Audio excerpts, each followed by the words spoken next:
नमस्कार, आप देख रहे हैं द बिहार टॉप। मैं हूं आदेश पुरी। बात करेंगे एईडीओ एग्जाम को लेकर। आपको बता दें कि आयोग के द्वारा 2-3 रोज पहले ही एक शुद्धि पत्र जारी किया गया और ये कहा गया कि एग्जाम जो है वो 3 फेज में होगा।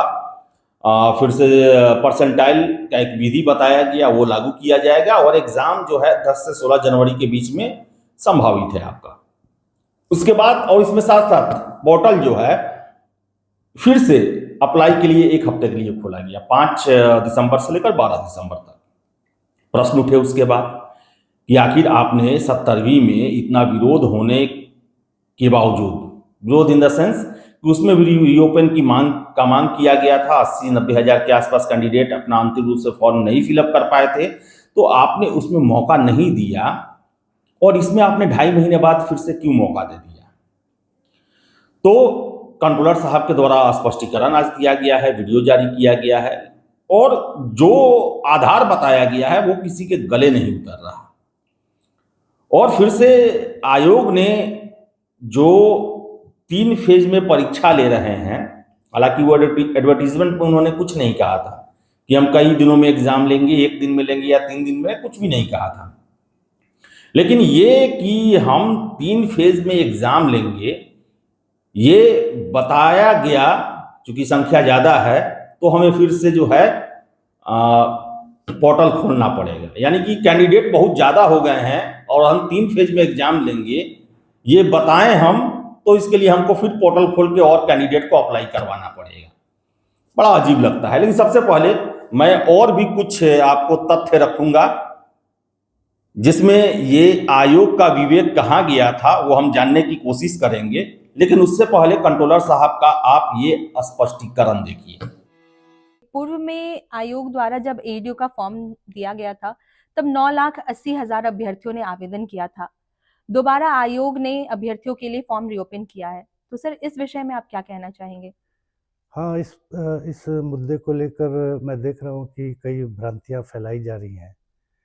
एक्चुअली क्या है कि सुदूर भूतकाल में आयोग को ऐसा अनुभव हुआ है कि यदि आप मूल विज्ञापन में कोई परिवर्तन करते हैं तो आपको फिर से रीओपन करना आपकी बाध्यता है। एक परीक्षा में ऐसा हुआ था कि विभाग के कहने पर मूल विज्ञापन में थोड़ा परिवर्तन हुआ था, लेकिन फॉर्म को रीओपन नहीं किया गया था।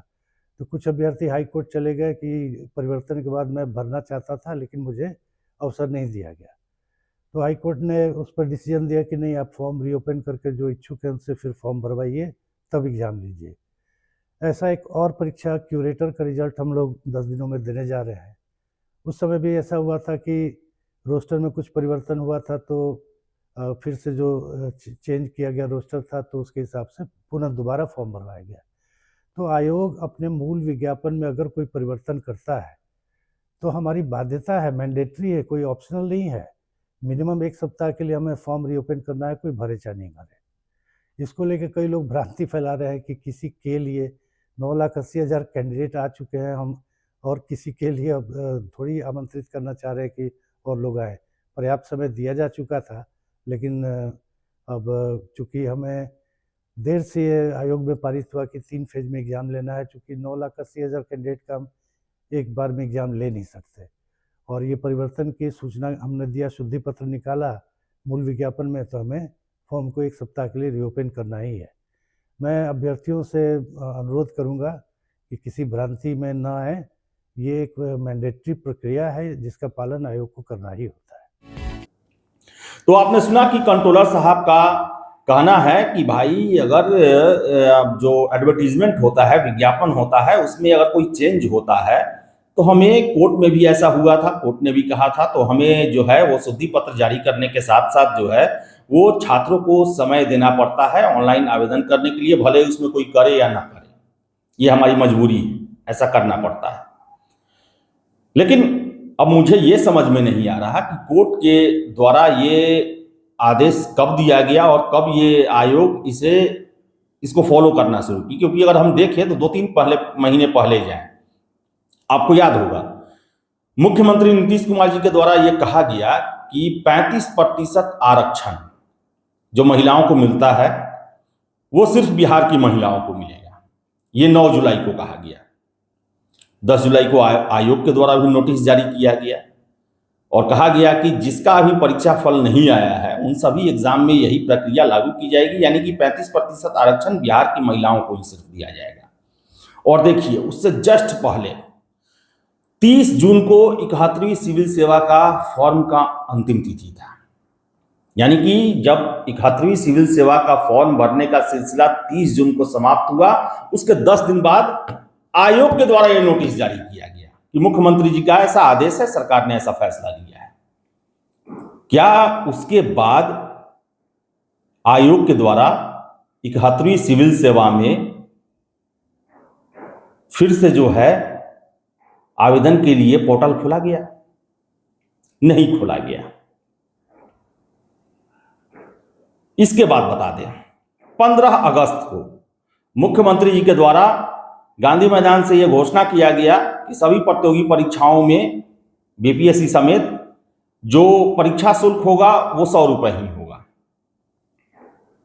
क्या फिर से आयोग के द्वारा पोर्टल खोला गया कि कम पैसे होने से बहुत लोग इच्छुक हो सकते हैं, वो फॉर्म डाले? 71वीं सिविल सेवा का नहीं खोला गया। कहने का मतलब इतना मेजर चेंजेस हुआ कि पहले आप 35% महिला आरक्षण पूरे देश के लिए था, सिर्फ बिहार की महिलाओं के लिए किया गया, जिसके लिए आपने नोटिस निकाला, लेकिन आपने 71वीं में 1 घंटे के लिए भी फॉर्म का पोर्टल नहीं खोला। 100 रुपए फॉर्म किसी भी प्रतियोगिता परीक्षा के लिए मुख्यमंत्री जी के द्वारा किया गया 15 अगस्त को, आपने उसके बाद पोर्टल नहीं खोला। 13 सितंबर को आपने एग्जाम ले लिया, लेकिन एईडीओ के लिए 26 सितंबर को फॉर्म भरने का अंतिम तिथि था। उसके लगभग 2.5 महीने बाद आप ये बताते हैं कि हम एग्जामिनेशन 3 फेज में लेंगे, उसमें परसेंटाइल करेंगे, इसके लिए आप पोर्टल फिर से खोल देते हैं। ये कहां का न्याय है?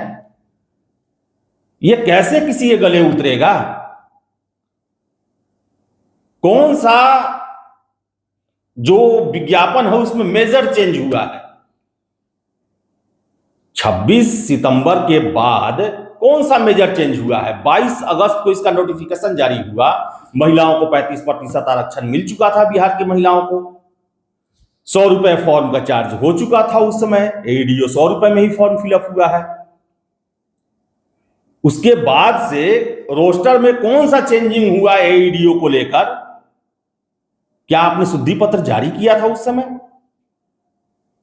सिर्फ इसको लेकर कि परीक्षा 3 फेज में होगा, चूंकि कैंडिडेट की संख्या ज्यादा हो गई है, इसलिए आप फिर फॉर्म ले रहे हैं।